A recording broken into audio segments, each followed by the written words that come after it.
Welcome to Terrible Lizards, a podcast about dinosaurs with Dr. David Hone and Izzy Lawrence. On this week's episode, we interview Joe Bonsor about the most British of dinosaurs, the Iguanodons. Hello and welcome back to episode 3 of Terrible Lizards, the Ultimate Dinosaur series, where if you want, you can become a fan on Patreon and become an Iguanodon fan by giving us the thumbs up. And that links so amazingly brilliantly in today's topic of discussion, which is stabby stab thumb face. That is... Can we drop we've had flappy flaps and bitey bites and stabby thumbs. Let's talk about the bleeding dinosaurs for 5 minutes. We have mentioned Iguanodon more than once. We talked in the past about some of the early days of fossil discoveries in the UK. But Iguanodon, or perhaps rather Iguanodontians in the UK, which is a horrible mess of a subject taxonomically and historically, we haven't delved into as much as I would want to, because I really don't know it, and I know it's a particularly horrible mess. However, happily, I know someone who's just finishing up their PhD delving into this horrible mess, who even better agreed to talk to us about it, and thus saved me an awful lot of hassle. So we've got the fantastic Joe Bonsor for you now. Prepare to learn all about Iguanodon and Iguanodontians and Iguanodontids. And Gideon Mantell. Oh, and Gideon Mantell, who wasn't an iguanodon, and his wife, whose name I can't remember. Exactly the point, Dave. Exactly the point. I think she was Mary. I think Mary Mantell. Mary. Oh, this week's carrying on are sort of like experts who know a little bit more about stuff that Dave doesn't know everything about. We've just ruined his image online. We've got a man who is, right, he's called Joe. He works for or is part of the Natural History Museum. He works with people who are quite cool, whose names I've heard of, maybe, but I'm not sure, so I'm not going to mention who they are in case you don't. And he's an expert on the dinosaurs with a thumbs up, which is Iguanodons and Iguanodontids, which don't always have the thumb bits, or maybe they do. I don't know. I'm not the dinosaur expert. How much of that, Joe, is true, and how much of that is false? Mostly true. Mostly true. It's a good job. It's a good job you got the Joe bit right. Yeah, Joe is my name. I'm Stephen.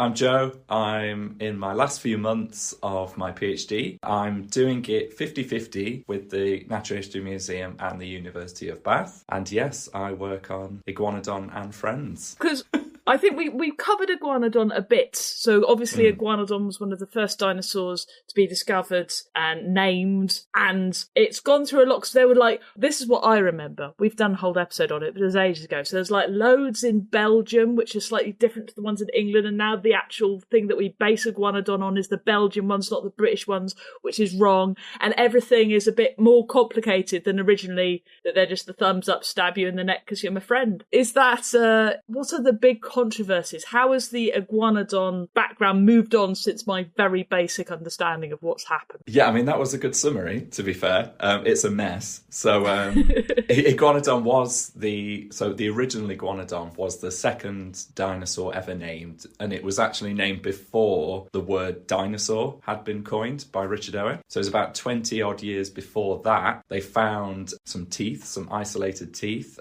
in a quarry, and it was a Victorian scientist called Gideon Mantell, and he was on his medical rounds. He was like a doctor, a physician, a paleontologist, geologist. He had a lot of money, like some of these Victorian people did, and he went around and did all these things. And he was on his medical rounds, and his wife noticed these teeth sticking out the side of the road. She gave them to him because she thought he'd be interested in that kind of thing, and he didn't know what they were. So this started kind of a back and forth between him and his colleagues in London, other paleontologists and that kind of educated folk, and they didn't know what they were either. They thought they could be fish teeth. One guy thought they were maybe a giant rhino, but Gideon stuck with it, and he thought that they were a large iguana-like reptile. So that's where Iguanodon comes from. It means iguana tooth. From then, he gradually started to piece together all the different parts of the skeleton. More and more bits and bobs were found around Sussex, Surrey, Hastings, across to Kent, and his friends sort of donated bones to him because they knew he was building up this idea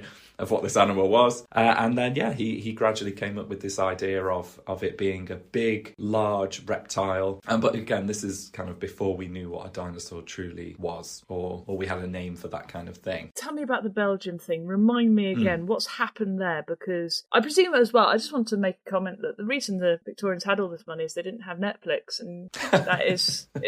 Didn't eat smashed avocado on toast so they could afford houses. Exactly. Yes, this is pre-millennial. No lattes. No lattes, no oat milk, nothing. No. I mean, without avocados and lattes, we'd all be collecting iguanodon parts. But so we get an idea from Mantell, and we know, I think we've covered the fact in the previous episode how evil Richard Owen is. Who's the man who came up with the word dinosaur, and how he basically just ruined Mantell's life because he could. No other reason, as far as I can work out. Mantell seems like quite a nice bloke. Well, he disagreed with him. I think that was fundamentally what Owen didn't like. As I've just finished an enormous 700-page biography of Darwin, which was excellent. And there's a magnificent line in there, because Darwin and Owen had been good friends and gradually fell out, and it got worse and worse. And towards the end, Darwin wrote some line along the lines of, I used to feel guilty about how much I hated him, but now with what he's done, I realise how justified I've been all these decades. Which is, for someone who comes across as unbelievably nice from everyone else who ever encountered him, including people he didn't like, shows he really didn't like Owen. Yeah, Charles Darwin. Yeah, what does it take? Yeah, quite. What did you do, Owen? Well, let's be honest, there's a big long list. Oh, yeah. How can a man who played the trombone to a pool table full of worms hate anybody when he loves earthworms? Belgium. We were Oh, yes, Belgium. Yes. The Bernissat Iguanodon. Yes. Find. So, yes. After the Crystal Palace dinosaurs were sort of finalised, and this is after Mantell had died, not a lot really happened with Iguanodon. I mean, that's probably quite a generalisation. I'm sure stuff was happening. The Crystal Palace dinosaurs, didn't they put the thumb in the wrong place then? Yeah, it was on the end of the nose. Nice. So it's still there, because they only found one at the time. So after they were commissioned, they found these more complete specimens with both thumb spikes. But at the time, so Mantell was already in, declining health, and I'm sure you covered it, his sort of tragic end to his life and his... I don't think we did. We did now. Oh, okay. So maybe we should go into a Mantell, tragedy story. I like Mantell. So. He got hit by a carriage and then caught in the trains and then basically smashed his spine. And this was before or after his wife, who'd originally discovered the teeth, had left him? Oh, this is after she'd left him. So so he basically bankrupted himself opening up a museum for all his specimens, and not enough people came. And as a gentleman, you weren't supposed to charge. And so he just basically went bankrupt, and his wife left him and his kids disowned him. Mm-hmm. Then he smashed his back and ended up basically unable to walk. Yeah, he basically died penniless and in great pain. Mm. And then his spine got donated to the museum, where ironically it ended up under the care of Owen. Yep. Who promptly wrote an obituary, an anonymous obituary, but everyone knows it was him savaging Mantell and saying his science was worthless and good job he's gone. Yep. Not the greatest end. No, and apparently when that museum, I can't remember which museum it's the Hunterian, I think. Yeah, that's right.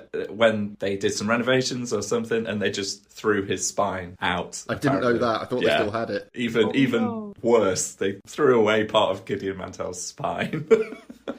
Horrible. But anyway, so after that... After that horrible end of his life, not a lot got done with Iguanodon. It was kind of, it was around. Everyone knew what it was in a rough sort of way. And anything sort of large in that kind of category of dinosaur that was found was lumped into Iguanodon as a catch-all term, or like a wastebasket taxon. And then, some years later, they, in Bernissat in Belgium, in a mine, they found just under 30 complete specimens of an Iguanodon. So different ages, different sexes presumably, and they found all complete specimens, and they were mounted in Belgium, and they're still there today at the Natural History Museum in Belgium. And that kind of revolutionised what we thought we knew about Iguanodon, and it gives us the modern interpretation of what we probably think it looked like. To an extent, they were mounted upright in sort of a kangaroo pose, and now we know that they were quadrupedal. They'd have been more of a horizontal spine. That kind of confirmed everything that Mantell thought before he died. So he was justified. He was right and Owen was wrong and horrible. Yes. Actually, just as a quick aside, going back to the thumb spike, so this is something I wrote about recently. Now, I can't remember where I got this from, but yeah, the thumb spikes as nose horns appear in Mantell's very earliest sketches when he pretty much just had teeth, and then not long after they had a few bits, including the first spike. But I think I got this from Deborah Cadbury's Dinosaur Hunters book, but I've read that enough times that I don't think I did, and I wonder if I got it somewhere else. But I've definitely read somewhere that he went to the Hunterian collection, because at the time the Natural History Museum didn't exist, to check their collections, and the only iguana they had in the collections at the time is known to have been a rhinoceros iguana. So it's not just that he put the thumb spike on the nose. He was literally comparing it to iguanas, and the iguana he compared it to has a nose spike. So it's even less silly than people sometimes think it was. Yeah. Oh, that's that. I did not know that. That's weirdly, they hadn't been to the Caribbean yet, the like empire collectors, and so the obvious green iguana, which everyone kind of assumes, wasn't what he had. It was rhino iguanas. Well, that makes Where are rhino iguanas from? Then I'm starting to wonder if maybe they are Caribbean and the green are South American. That might be the right way round. That might be. I can't remember off the top of my head. Sloane, who did the collection, Sloane Square, yeah. He actually had a plantation in the Caribbean, so I'd be very surprised if they hadn't got loads of stuff. Yeah, so maybe it's quite that way round. But the important thing is they didn't have greens, which everyone just assumes when they hear iguana. And they did have what we'd now consider a rather more rare and unusual one, which is, if that's going to be his model, and he literally thinks it is an iguana, which at the start he did, well, of course that's where it goes. It's not he didn't know where to put it. He did know where to put it. And with actually fairly good reason. Just very wrong. Validation for Mantell. It's not just... I think people write it off as, well, he had no idea, so he guessed. Yeah. And my suspicion is he had a very good idea because he had a model for it. So what is the issue with these new iguanodons well, I say new, obviously, but at the time, we're going through chronologically. Oh, gosh. You're the historian. Historian. Professional. Broadcaster historian. I spent... There was one time I was in a studio and I had to say the word tragedian. Oh, so like... tragedian. And it was like really down in a sentence. And I did about 26 takes. And I watched Tom Holland collapse from the inside watching me. So, chronologically... I like Tom Holland. He's nice. We're going through time. So why is there this sort of weird tension? Why were things changed when all these new discoveries in Belgium cropped up? Why was that a problem? I don't know if it was necessarily a problem. It kind of was after a lot of the excitement had died down, I think. So there were new interpretations of Iguanodon. And the main issue was that Mantell never actually assigned a binomial Linnaean taxonomy compliant name to Iguanodon. When he first found it, he just called it Iguanodon, the genus. So these new ones, we don't know if they're exactly the same as the fossils that Mantell found and named Iguanodon from. So there was a bit of an issue over if these are something new or if they're the same species as we had in the UK. So it took a very long time before these issues were really worked on. In fact, it wasn't until 1999 over 100 years later, that some researchers petitioned to the Commission of Zoological Nomenclature, and they got the Belgium specimens to be the type of Iguanodon. So that's when they were moved, the type species was moved to these Belgium specimens, which makes sense because they're huge, complete, amazing fossils. Is it the phenotype? Is that what I'm thinking of? No, holotype. Holotype, that's in this case, it might even be, it's not a neotype because it's not a replacement. Is it para? No, paratypes are types that you name at the time of the holotype because they provide support. It might be a neotype. There might be a novotype. I used to know all of these. But the question I would have is, because I know things like this happen, and I was always a bit surprised because, obviously Mantell had loads and loads of bits and bobs, but you've got the Maidstone slab, and that is a very good... So this is like the big bit that Mantell got hold of that had most of the bones in and had the spikes in, and that's still on display today at the Natural History Museum near the exit of the dinosaur hall. But that's got a very good chunk of a good skeleton in it. That is more than enough to name an animal normally. And so given that he'd worked on that, and given that history is important when it comes to these things, I am quite surprised that despite the obvious completeness of the Bernissar stuff, that they didn't pick the Maidstone stuff as Iguanodon and keep the British material as Iguanodon, or at least some of it. Yeah, I think think quite a lot of people were also quite surprised. One of the main researchers on Iguanodontians in the 80s, 90s, 2000s was Dave Norman, who's still around active. And I think it was kind of a reluctant acceptance of this decision. You know, there's not a lot you can do about that decision, but he wanted to keep some of the other names that had been assigned to our British material sort of in reserve in case they ever came back and we could say, hey, look, this is actually what our British stuff was. So yeah, it's not been done since, and I've not done it. So you're talking about different species of iguanodon. So how many are there, and what's going on? Because I don't know.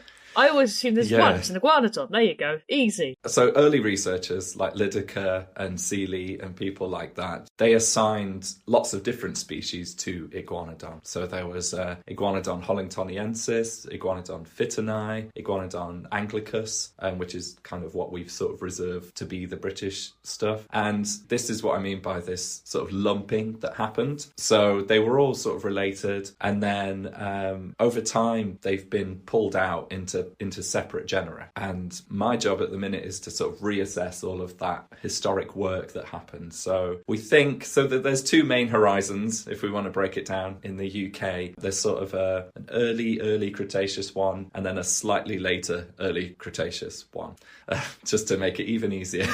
So there's the early Cretaceous and the slightly later. And the early Cretaceous and the really early Cretaceous. So we're talking really 5 a.m. and 7 a.m.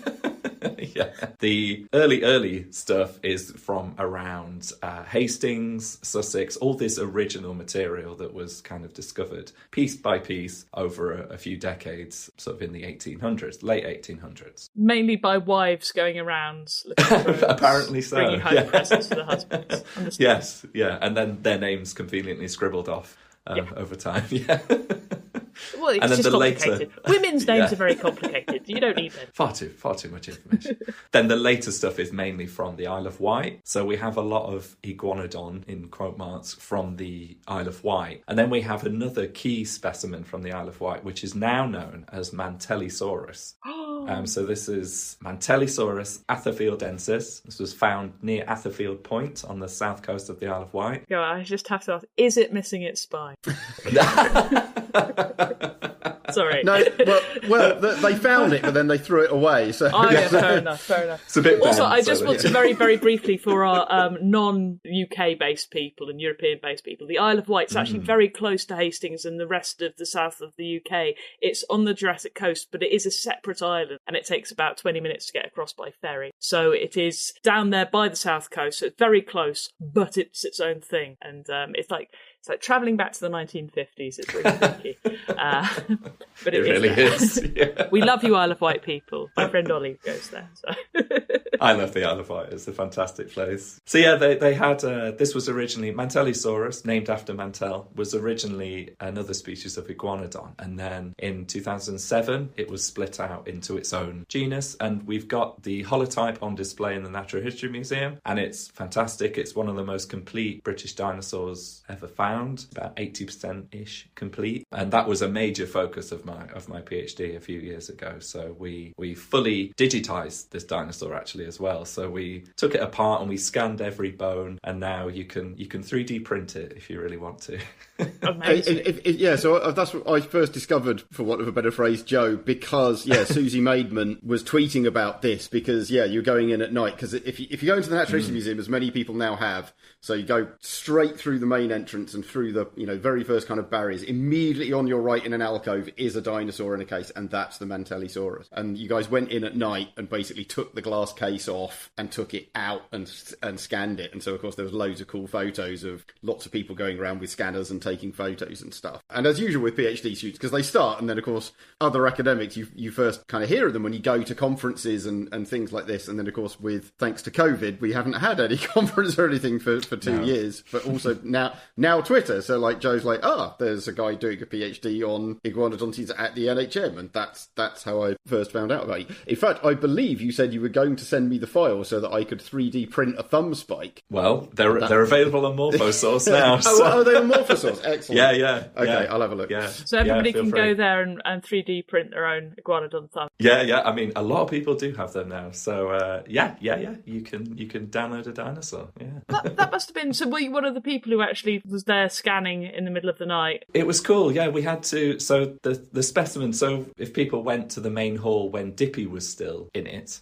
before Hope the blue whale was installed, as part of that sort of installation, they renovated the whole main hall, the Hintsey Hall, and when they put the Mantellisaurus specimen there as an example of a really nicely preserved British dinosaur, they mounted it on 3mm marble, and it's behind glass. But sadly, because it's the holotype, it kind of needs to be able to be studied. So we thought, well, we'll digitize it. It'll be good for my PhD anyway, because I need to look at it, and then we can provide it as this 3D file. So yeah, we had to wait until the museum was closed to the public, and then we had to get people in to open this case that had been shut for a couple of years after they'd just finished it. I think the staff who did that initial installation were sort of rolling their eyes that they've only just put it in when we were taking it out. And then, but they did an amazing job, and they were super, super helpful. And they had to build scaffolding around the dinosaur for us, because we couldn't stand on the marble because you just put your foot straight through it. And then, overnight until about 3 a.m, we took it apart bone by bone, and then we wheeled it all into another part of the building where people could see us scanning it. And we used this really cool 3D surface scanner. It's like a laser scanner, and you pass that over the surface of the bone. And I think it's used in sort of engineering for car parts and things like that. Really high precision stuff. And then you can put together this 3D perfect one-to-one representation of each bone. So we did that over the course of 3 days, I think it took, in a heat wave a few years ago, which was fun. Anyone who's been to the museum knows how great the aircon is there, so that was fun. It's lovely and mild in winter, yes. and a cool temperature in summer. And we did that, and we were able to interact with people and show them what we were doing. And then we had to put it all back together again at the end of those days, overnight as well. So it went really well. It was really, really fun, but some long nights. Yeah.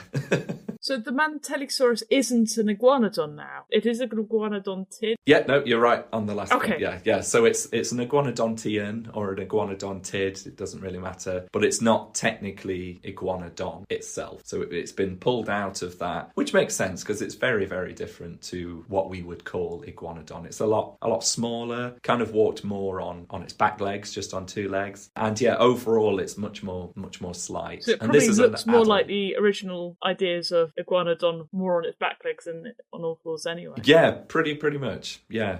I think you've got that problem with the Iguanodontians, and you get this with a couple of other groups as well, where when you're talking to the general public, like when you've got things like ceratopsians, and you go like, it's a different species, it's got 2 more horns or bigger spikes on the frill or what, it's really, really obvious. And then these, let's be honest, they all look the same. And they just lack any of those kind of really big, clear features, and they don't have, like Tyrannosaurs have much thicker teeth and short arms and little things like this, that it makes it very easy to convey to people quite how different they are. And then with these things, you're getting into not necessarily subtleties, as you say, like kind of really quite short legs or it's half the size or whatever. But if you just put photos of the skeleton side by side, you've got to be an expert to begin to pull them apart. And so that relative distinction of when you said they're really quite different, and I'm tempted to add 4 iguanodontians at the end of it. Yeah. How do you tell that they're more on their back legs than on their front? Have they got like more wear? No, that's a stupid.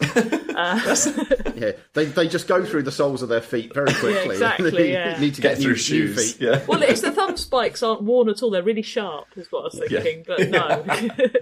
So we can tell they're on Mantellisaurus. So its back legs are almost twice the sort of length of its forelimbs. So if it was on all fours a lot, it would be a bit clumsy. Yeah, kind of head in the dirt. But it could walk on all fours. So we call it like it was an obligate quadruped, if you like. So it could choose to go on all fours if it wanted to. So it had similar hands. Its middle 3 fingers were a bit hoof-like. So it could could walk on all fours, but it probably didn't a lot. Did you not mean obligate when you just said obligate? Oh, maybe not. No. What did I You mean? said it's an obligate quadruped. Which means it's obliged to, which means it has to be. No, yeah. You mean no. it's facultative? I did mean that. Yes, faculty. Sorry, I'm yes. just checking. I'm just checking because I wasn't trying to catch you up. You just said it could walk on its forelegs. It was obligate. Yes. And I'm like, that's No. one of those two things is wrong, and I'm checking which one it is. Okay. I've been writing about it today. I got it wrong.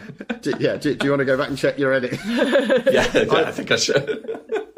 So they're facultative quadrupeds. They are facultative quadrupeds. Are we technically facultative quadrupeds too? I'd say probably not, because we're so inept on all fours. You know, it's kind of like, you know, goats can sort of walk on their back legs, and dogs and cats can if you make them do a trick, but it's such a not normal part of their repertoire. It's such a tiny little thing. Whereas if you're looking at things like bears that actually can shuffle between the two really quite happily, or chimpanzees, pangolins, you've got a range of animals, jerboa, that really can. They're generally better at one than the other, but they really can do both relatively effectively. It's really good things like cows can't, because that'd be freaky. That would be weird.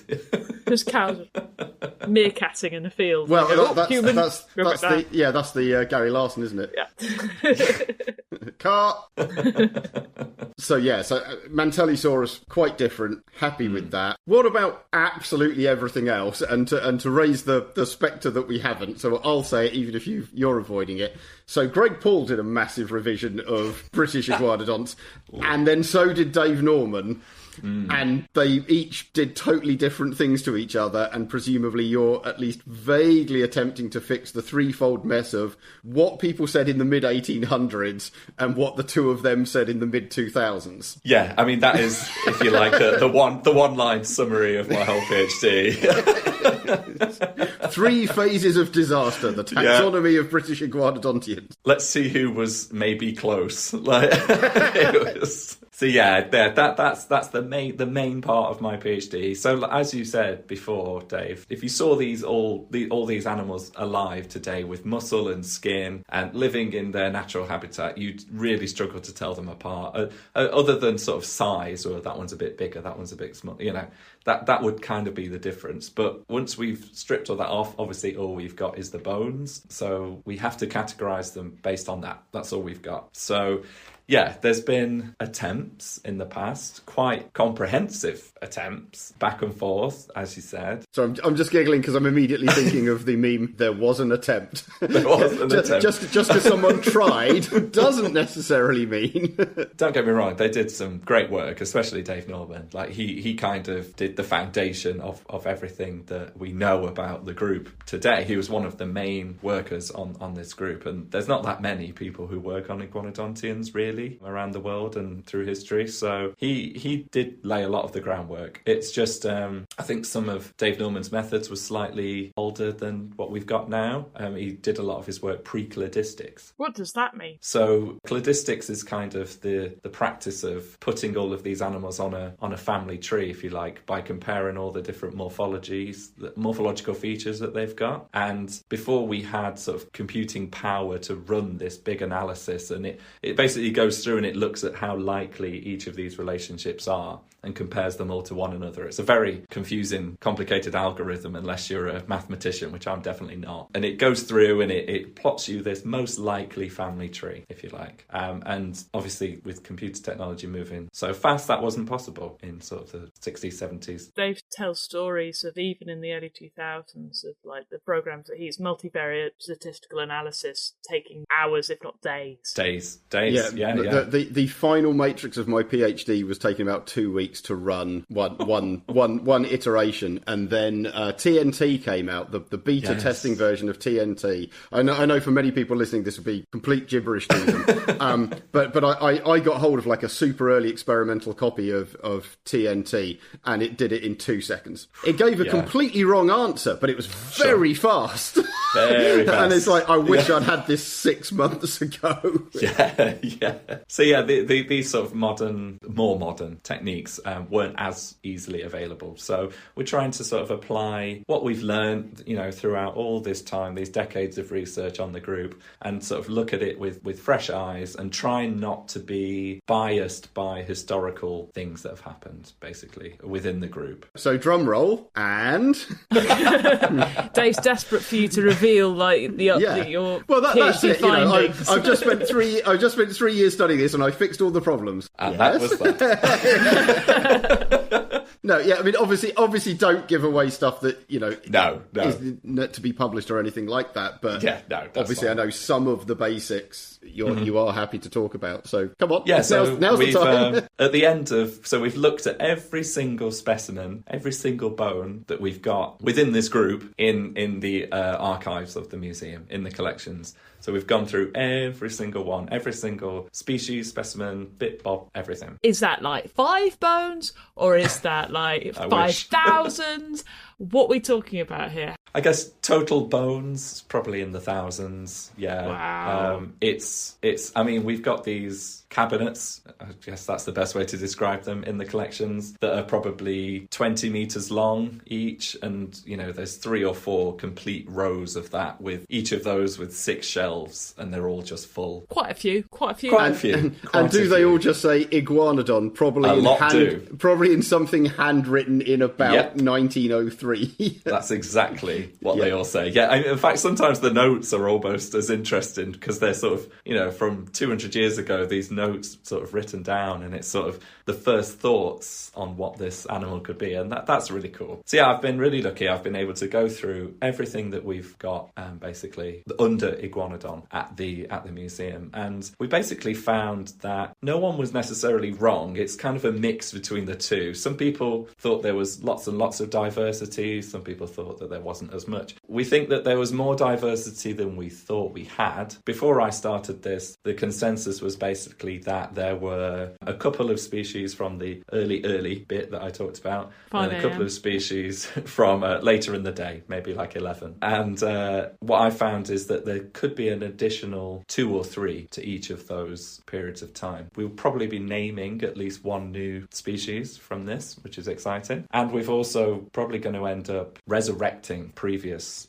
species that have been sort of killed in the past as well. Not in the terms of they've gone extinct, but that someone's come along and deleted them and said they were wrong. But we think they were actually right. So one thing I'll immediately say is, obviously naming species is cool and it's quite nice to do, but it's almost rare in this case, because so many things have had names attached to them over the years. Yes. It's quite surprising that there's something different enough that it is worthy of carrying a name that also wasn't named at least 4 times in the last 150 years. Exactly, yeah. So yeah, that's a real surprise, to be honest. I mean, it's cool, yeah. It's quite a complete, reasonably good quality skeleton as well. It's got lots of key features, key parts that we'd expect to see. So yeah, there's tentative, but it's coming soon, hopefully. So all of these other researchers just went, it's just like that one. Didn't even notice. Basically. And you did. Basically, you can see if you walk down, because the collections haven't been moved around that much over the years, and if you walk down and you follow some older papers that have assigned everything into one taxon, you can sort of see as they've gone along going, yep, and then they've moved on to the next one and gone, yeah, that's the same. Obviously with a bit more detail, but it does look almost like someone's gone, yeah, that whole row is kind of similar to that, so we'll just lump it together. But if you actually go in, really fine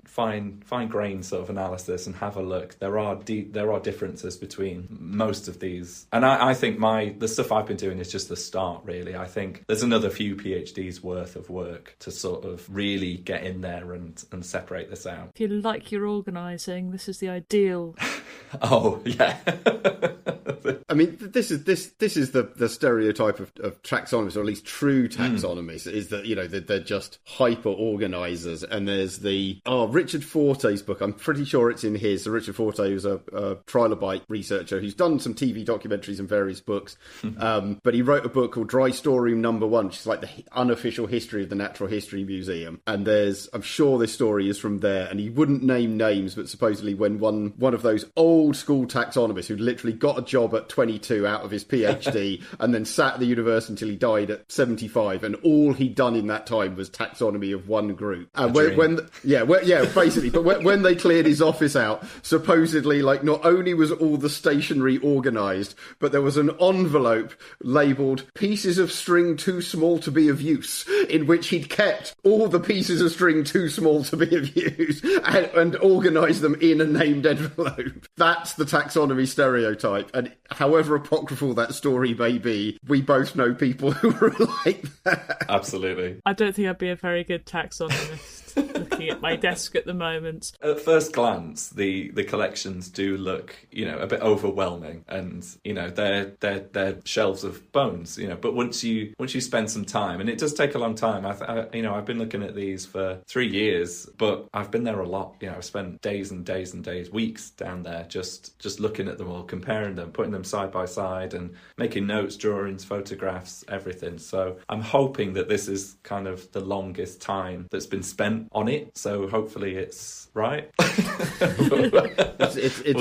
It's right for the current prevailing. Yes. But yeah, I mean, one thing I would say, despite knowing nothing about Iguanodontian taxonomy and having never looked at any of this stuff in detail beyond walking past Mantellisaurus and going, cool. One thing I would say, ecologically, it's no big surprise. We had this on here when we talked about Ceratopsuchops and Ripara veneta from the Isle of Wight, the baryonychines, and you just get this uproar of, well, how can there be two very closely related species in the same ecosystem? And it's like, go to Africa and have a look around and you'll soon find 5 or 6 hartebeest knocking next to each other and 3 or 4 gazelles and 2 or 3 duiker and all the rest of it. Multiple species being very closely related to each other and looking just like each other is really, really normal. That's the thing. I mean, I talked about the sort of early and later stratigraphy horizons that these things were found in. There's about 13 million years between these two sets of dinosaurs. So to think that each of those would only have a couple of species in and nothing happened in between that, and they maybe one turned into another,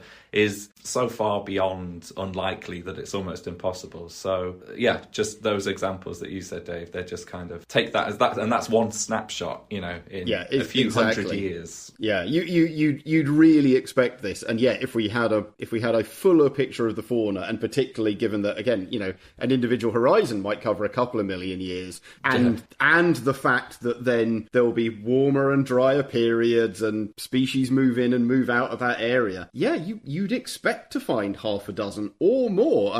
In no way criticising your work, but like 3 seems like almost the minimum. If there aren't at least a couple more knocking around in there, whether we found them or not, or whether we can identify them or not, of course, being another matter. But that's like, that's not very many. No, I mean, there's evidence that there's more, but we just don't have enough material. I mean, me and Paul Barrett, we spent some time in the Cambridge greensand material a while ago. There's some big iguanodontian there. There's a massive thumb spike, probably like 8 to 10 inches long. 10 inches? So it's huge. It's 25 centimetres. Wow, maybe I'm off that big. That's no use over a screen or the medium of sound. I was going to say, for those listening and can't even see, Joe has just held his fingers apart an indeterminate distance far away from his body with no sense of scale or perspective. So neither you nor I know what he means. Let's say 7 inches. A big old thumb spike, bigger than the ones that I've seen so far. So there's something big is my main message there. There's another taxon that we've not named, which is enormous. Kind of 10 metre plus, 12 metre plus? I mean, that's probably big hadrosaur size at exactly. that point. Probably into the realm of big hadrosaurs. Yeah, exactly. That's cool. Can I ask a question about the relationship between iguanodon and hadrosaurs? Because I think we get sent a lot of questions by people and they sort of lump them in the same category, presumably because they're large herbivorous dinosaurs. Are they related, and how are they related? Do we know? Yeah, they're related. So they all lie within the ornithopods, which is confusingly the bird-footed dinosaurs. No relation to birds. It's just that's an element of early taxonomy, because it's annoying because paleontologists lie to us. They do lie to us. They lie to us. They lie. We made mistakes, and you repeat context. Those mistakes to confuse everyone. Yes, because that's how taxonomy works. Just as we screwed a name up 300 years ago, or longer in some cases, does not mean we're getting rid of them. If we can change the nomotype of an iguanodon to some weird model in Belgium where we've got the Maidstone slab, I don't see why we can't call Sauricians the blooming Ornithiscians and the Ornithiscians, Sauricians, and never mind all the sauropods. It doesn't matter. I still think the sauropods are in the wrong place anyway, but that is just because it upsets my brain. That's uncontroversial, yes. It's just upsetting. I don't like it, therefore it must be scientifically wrong. Anyway, ornithopods. So yeah, the ornithopods are this big branch that go all the way from kind of the mid-Jurassic all the way up to the end Cretaceous. And basically iguanodontians and friends, they're all kind of in the middle of that section. So you've got the early ornithopods like Hypsilophodon, another famous British dinosaur. Don't like the term primitive, but less derived, if you like, if you look at the whole thing. It's all kind of based on their teeth a lot. We do a lot of classification of this group on their teeth. So Hypsilophodon had a variety of different types of teeth, and they were all separate, and kind of it was a bit more adaptable, I would say. And then as they move through into the iguanodon-like types, they develop more of a straight line, like this cutting surface of teeth. And hadrosaurs are known for having these batteries of hundreds and hundreds of teeth that were just grinding machines for processing all this vegetation. And you can sort of track the change through time of their teeth. There's lots of other differences as well, but they're all related to one another, and they all lie within the same branch of the tree, basically. Cool. So they're like cousins. Yeah, they're iguanodontians are like early versions of hadrosaurs, if you like. Yeah, they were on their way to becoming hadrosaurs later down the line. I mean, if you look at the uncrested hadrosaurs that don't have the big head crest, and you knock the thumb spikes off your iguanodontians, they're really not far away in body shape and appearance, and for good reason. Yeah, I mean, again, if they were covered in flesh and skin, it's one of those. If you saw them in the field at first glance at a distance, you'd have to go and check which it was. Yes, basically, yeah. They were the big mega herbivores, the big sort of cows of the Cretaceous and the late Jurassic. These were the big herbivores roaming around in herds and eating things. Do we know anything about like the size of their herds? Can we make any guesses about how they were, moving through the landscape? Look at Dave just wincing, just going, "I've told you we don't know." We don't know, but we can.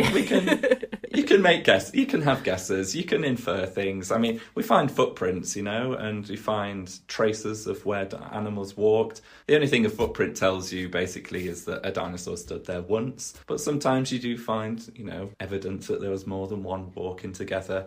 And it's all very much educated guesswork. Yeah, we'll never know, really, but we can have ideas. A lot of the things we come up with, especially on things like Prehistoric Planet, which was a little bit more speculative paleontology in places. There's nothing wrong with that. It's just one idea of maybe they lived like this because we see animals today living like that who occupy a similar niche in the ecology. So there's no harm in it, but we'll never know for sure. And in a scientific paper, for example, you wouldn't want to write too many things like that because there's no evidence of it, really. And their diet. So I know you were talking about the early versions which had more adaptable teeth, so presumably were much more omnivorous. But the iguanodons, obviously hadrosaurs, very vegetarian. Iguanodons, just your classic herbivore, maybe eating a few things that came across its path. You've described them like cows, and this is before grass. So what do we know that they were eating? Do we know? Ferns would have been around still. They were all herbivorous. I'll say that much. Ginkgo, I think that's a really old tree. I'm not a paleobotanist, but the tougher vegetation, because they've got really thick enamel and these hard grinding surfaces, so they probably have to do a lot of work to get this material ground down. So tough plant material. And they're grinding back and forth, not side to side, yeah? Yes, that's right. Yeah. Just making sure, because otherwise I get confused. But they've more. I mean, we've talked about like hadrosaur tooth batteries, and they're the kind of famous ones. But to be honest, ceratopsians have something that's not a million miles away from that, and so do the iguanodontians. So we have absolutely talked about this kind kind of pattern of eating before. Well, we always talk about hadrosaurs because I think they're kind of like the quintessential example. It's very much true of these as well. They've got rows and rows of teeth growing up the inside of the jaw, and so there's, high tooth turnover, which tells you that they're grinding a lot of stuff up. Which is presumably why we're using them to identify, because we've got more teeth than anything else. Absolutely. Yeah, that's the same with all dinosaurs. They all constantly sort of shed their teeth, so we find more teeth than anything else, really. And these are no exception, yeah. Well, and I think that's a great example, actually, because I remember from one of my earliest dinosaur books, and they had, the Mantell tooth, like, the original one. There were several, but like the one he illustrated. And then they'd put it alongside an iguana tooth and go, this is why he matched them up. And you look at it and go, they look nothing like each other. Because Mantell's one is worn and the iguana isn't, and they don't say that. No.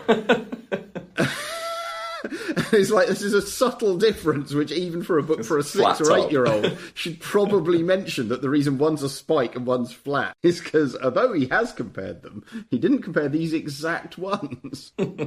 So after you finish organising all of your iguanodons, are you going to move on to other dinosaurs to organise, or what is your plans? I think he's going to lie in a dark room with the light off.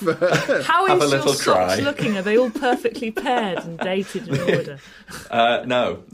You know what? It's similar to like what you said. If you saw my desk and my house, you would wonder why I'm doing what I'm doing. I think there's still a lot more work to be done on Iguanodontians. So I'm hoping that my PhD, whatever papers come out of that, is kind of a starting point. And I would like to carry on in the future. I'm down in the collections a lot in the museum, and I sort of say, ooh, that would make a good project, or ooh, I'd like to describe that dinosaur that's not been described. And there's lots of new exciting stuff, I think, because I think it's quite an understudied group overall. There's even more people just do hadrosaurs than they do Iguanodontians, partly because I think of historic reasons that it's just seen as a bit of a confusing, hard to tackle region of the dinosaur tree. It's that we don't really know what's going on there, but hopefully if we do a bit more work on it, we can have a good idea, and then we can just build from that. Taxonomy is the foundation of everything that we do in paleontology, and there's been a bit of a trend towards more sort of analytical techniques over recent years. I've noticed even during the time of my PhD that a lot of papers and new PhDs that are starting are more based on looking at the data that we've got so far, but we still need people to go back and add to that data. Otherwise, we'll never answer more questions because it's a finite set of data. So going back and categorizing things properly and doing some good, robust taxonomy work is very important. Thanks so much. Are you on Twitter or anything that people can follow you and that sort of thing? Yes, I'm on Twitter at Paleo Joe, spelt the UK way, Palae Joe, Joe. I'll give you an Iguanodon thumbs up for your work. It's going to be 2. And that was absolutely brilliant. Thank you. A massive thank you to Joe there. That was an incredible breakdown of Iguanodon and all their friends. It gives you a breakdown trying to look through the taxonomy of Stonesfield animals. There is a certain type of brain that requires, because I find it difficult to follow a recipe exactly, let alone try and work out the differences between things which are pretty much the same. Well, and it's that subjectivity as well. I mean, I had my class just a couple of weeks ago with my second year students talking about what is a species, because of course up until that point they've just been told, well, here's a species and this is what it is and we just say so, and they kind of accept that, and then you point out to them that really we don't well, we do, and I was going to say we don't have the first cue. We have a lot of cues and a lot of ideas, but boy, it's a mess when you start factoring in all the uncertainties of evolution. Well, personally, I only identify something as a species if I actually see them mate and produce offspring. Otherwise, they're not a species, Dave. That's the biological species concept. And then hang around long enough for their offspring to make sure that, I once set an essay question for that evolution class, which was, and that's called the biological species concept. I said, is the biological species concept the worst species concept? For that exact reason, you can't actually ever implement it, which makes it basically useless. So thank you again for downloading and listening to this podcast. We get to do a lovely Iguanodon thumbs up goodbye. Be careful not to stab yourself in the face. Presumably that's silent. Well, I don't know. Did you think they were silent? I think they mooed. I think they went, "Aww." Don't you? It's a bit more wildebeesty. They have that nice. Well, noise. I'd go with wildebeest. I know I do. I think I do a decent wildebeest. I just don't think I do a good move. You do. So my career has come to this, has it? I'm now going to do a dinosaur move. Yes, you are, Dave, and it's going to be beautiful. After 3, 3, 2, 1. Thank you for downloading this episode of Terrible Lizards. For extra content, become a patron on patreon.com/Terrible Lizards. Dave's book, The Future of Dinosaurs, or How Fast Did T-Rex Run, is available to buy now. Do check out Izzy Lawrence's other podcasts and books by visiting iszi.com. Please send questions, suggestions, and other feedback to terriblelizardspod@gmail.com. And catch up with old live episodes on youtube.com/ISZITube. Do leave us a review, it does make a difference, and find us on social media and say hello with the hashtag Terrible Lizards. Thanks again to our patrons. Without your support, we wouldn't be making this series.